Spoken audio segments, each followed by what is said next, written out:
Cross river mall के पास बंदूक की नोक पर हुई डकैती मामले में एक आरोपी हुआ गिरफ्तार। डकैती के लूटे गए 60,000 रुपए, एक सूटकेस और 2 लैपटॉप बरामद।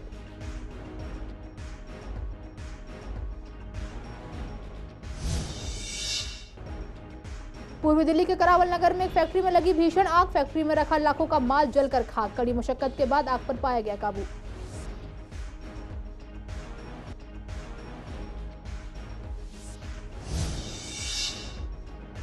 शराब पीने से मना किया तो परिचित को लात घूंसों से पीटा। अंजाम भुगतने की धमकी देकर फरार आरोपी। मारपीट समेत कई धाराओं में एफआईआर दर्ज।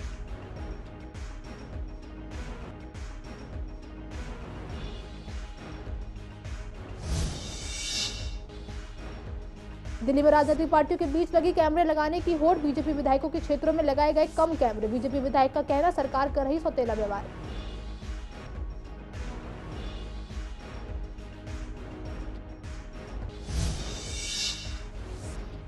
एमसीडी के 1.5 दशक के बाद भी डेटा एंट्री ऑपरेटर है परेशान। नहीं मिल रहा ऑपरेटर को पूरा वेतन। एंट्री ऑपरेटर का कॉन्ट्रैक्ट सिर्फ 45 दिन का होता है कॉन्ट्रैक्ट।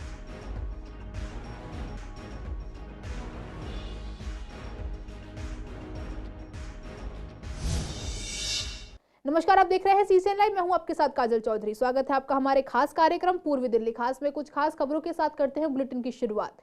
शाहदरा जिले के स्पेशल स्टाफ और थाना आनंद विहार पुलिस द्वारा आनंद विहार क्षेत्र में सीआर मॉल के पास बंदूक की नोक पर दिन दहाड़े डकैती के मामले में एक आरोपी को गिरफ्तार किया गया है। उसके पास से 2 मोटरसाइकिल, कपड़े, 1 देशी पिस्तौल और 3 कारतूस बरामद की गई है। शाहदरा जिले के डीसीपी रोहित मीणा ने बताया कि गिरफ्तार आरोपी की पहचान विजेंद्र उर्फ ब्रजेश सिंह के रूप में हुई है। डीसीपी ने बताया कि 12 दिसंबर को शिकायतकर्ता राजेंद्र अग्रवाल ने बताया कि सुबह लगभग 11:45 पर वे अपने रिश्तेदारों के साथ अपने घर से निकले थे। कार्यालय कृष्णानगर से क्रॉस रिवर मॉल के सामने रोड पर पहुंचे तो अचानक एक सफेद रंग की होंडा सिटी कार ने उनका रास्ता रोक लिया। 4 लड़कों ने उनकी कार को कवर किया और रुपयों से भरा हैंडबैग बंदूक की नोक पर लूट लिया, जिसमें लगभग 60,000 रुपए, एक छोटा सूटकेस, 2 लैपटॉप और कार की चाबी ले गए।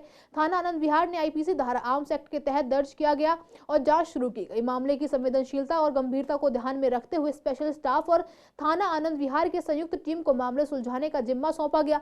टीम ने घटनास्थल के आसपास के सीसीटीवी फुटेज का विश्लेषण किया और सीसीटीवी फुटेज के माध्यम से अपराधियों का पीछा किया। सीसीटीवी फुटेज से पता चला है कि 4 लोगों ने अपराध को अंजाम दिया है और उन्होंने अपराध को अंजाम देने में 2 बाइक और एक होंडा सिटी कार का इस्तेमाल किया है।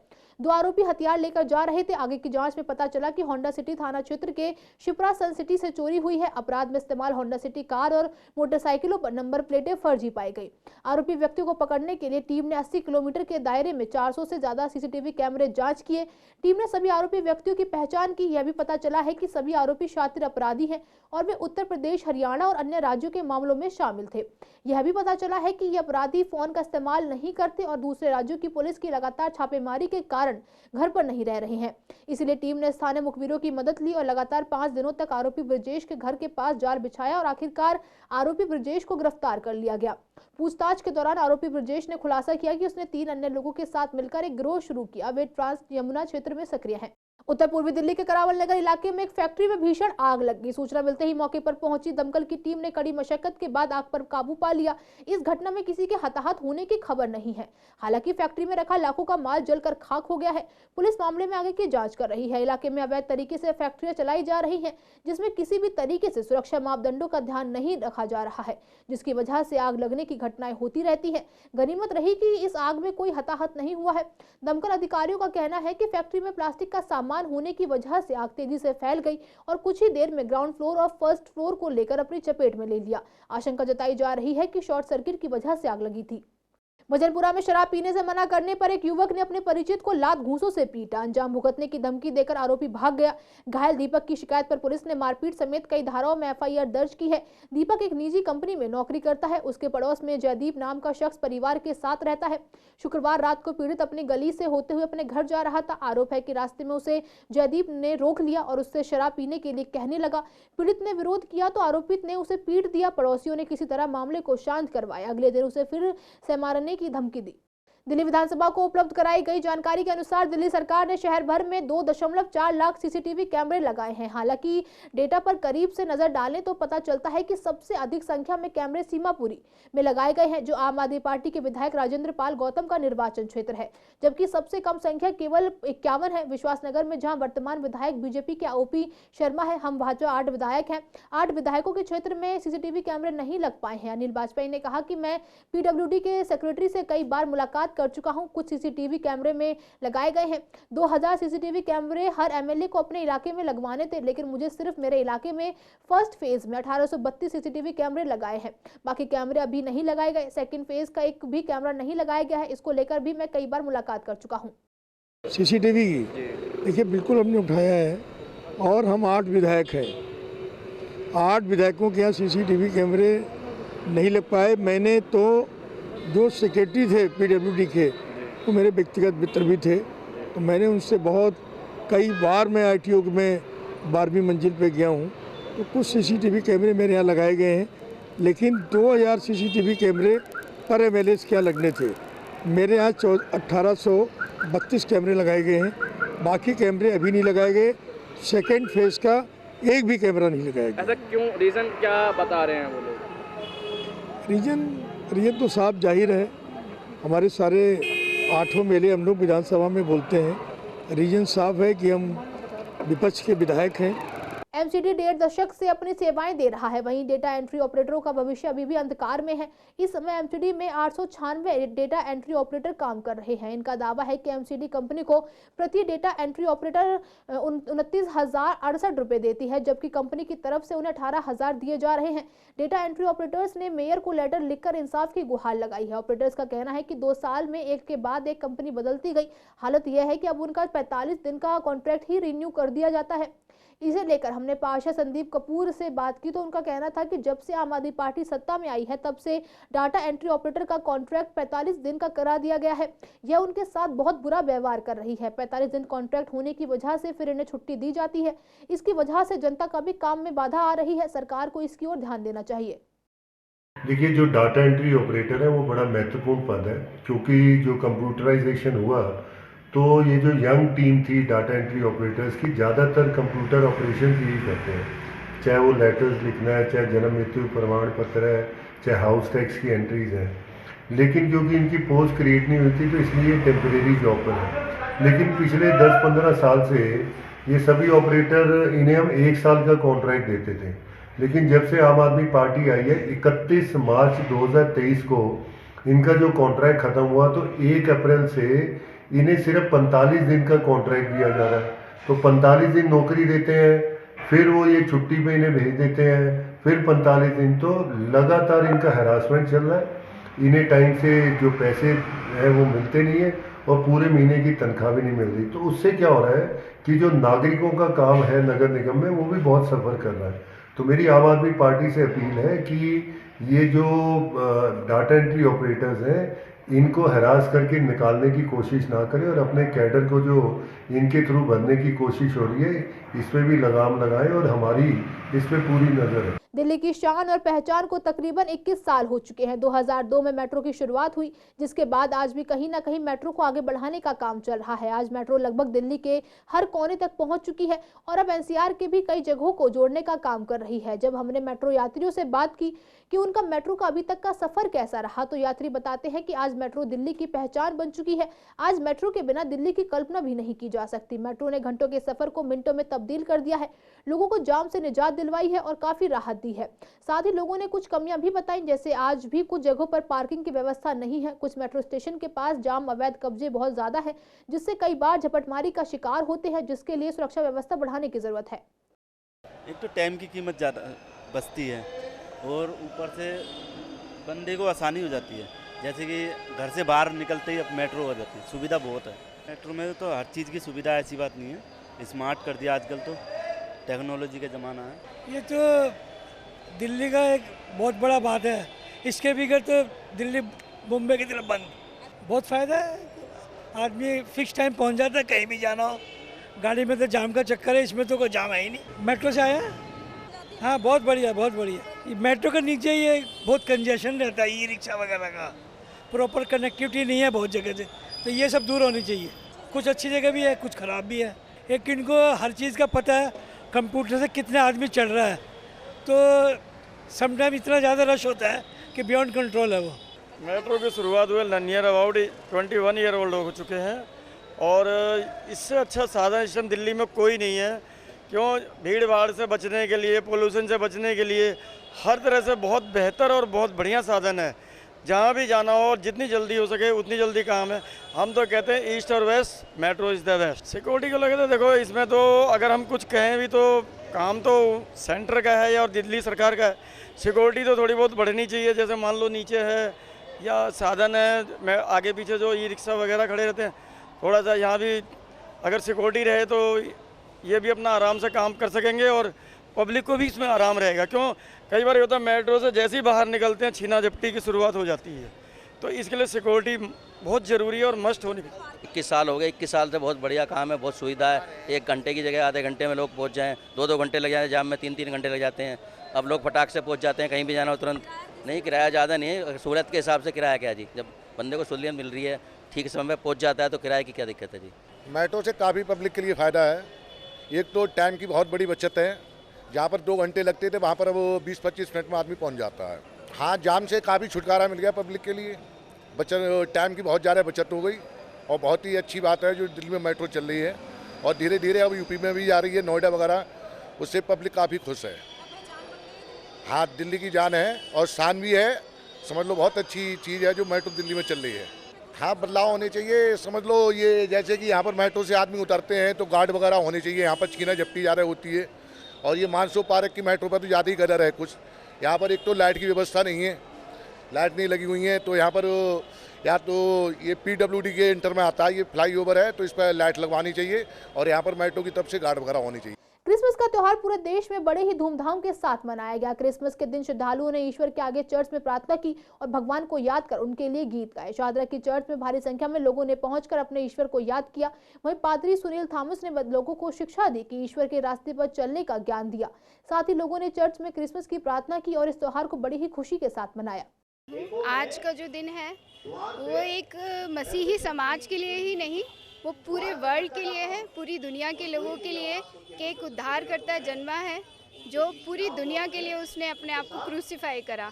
तो आज उसका जन्म दिवस है जो हम बर्थडे के रूप में मनाते हैं, क्रिसमस जिसको हम बोलते हैं। तो ये बहुत इम्पॉर्टेंट है कि पहले उसका जन्म हुआ और उसके बाद पूरी दुनिया के लिए उसने अपने आप को क्रूसीफाई करा, जो कि बिल्कुल निर्दोष था। तो आज का ये दिन खुशी के लिए है, हम सब लोगों के लिए, क्रिश्चियनिटी के लिए ही नहीं बल्कि पूरे समाज के लिए, पूरे वर्ल्ड के लिए, पूरी दुनिया के लिए बिल्कुल करी जाती है। पूरे मसीही लोग, पूरा मसीही समाज, हम सब मिलकर एक दूसरे के साथ इस जॉय को, इस खुशी को सेलिब्रेट करते हैं और सब लोगों के लिए प्रेयर करते हैं जो गमज़दा हैं, जो मुश्किलों में हैं, परेशानियों में हैं। ये ही ज़रूरी नहीं है कि हम सिर्फ एक दूसरे के लिए, क्योंकि यीशु जो है वो सब के लिए आया है, तो हम जो उसको फॉलो करते हैं, हमारा भी यही मोटो रहता है कि इस खुशी को हम सबके साथ मनाएं और मिलके मनाएं। तो ये हमारे लिए बहुत इम्पोर्टेंट फेस्टिवल होता है। क्रिसमस जो है एक ऐसा दिन ठहराया गया है, एक्चुअली में मसीह यीशु की पैदाइश के बारे में जो बताया गया है, तारीख नहीं बताएगी, लेकिन एक सर्दियों का टाइम था और वो टाइम सर्दियों का जो है हमारे यहाँ दिसंबर में सबसे ज़्यादा सर्दी पड़ती है। तो एक 25 तारीख पूरे वर्ल्ड में जो है मेंशन की गई है और उस दिन को हम प्रभु यीशु मसीह क्योंकि इस दुनिया में आए हैं और आने के बाद वो हमारे उद्धारकर्ता के रूप में, उद्धारकर्ता का मतलब ये है कि हमारे पापों को छुड़ाने के लिए उस प्रभु ने अपना एक मनुष्य रूप लिया और चरनी में आके जन्म लिया।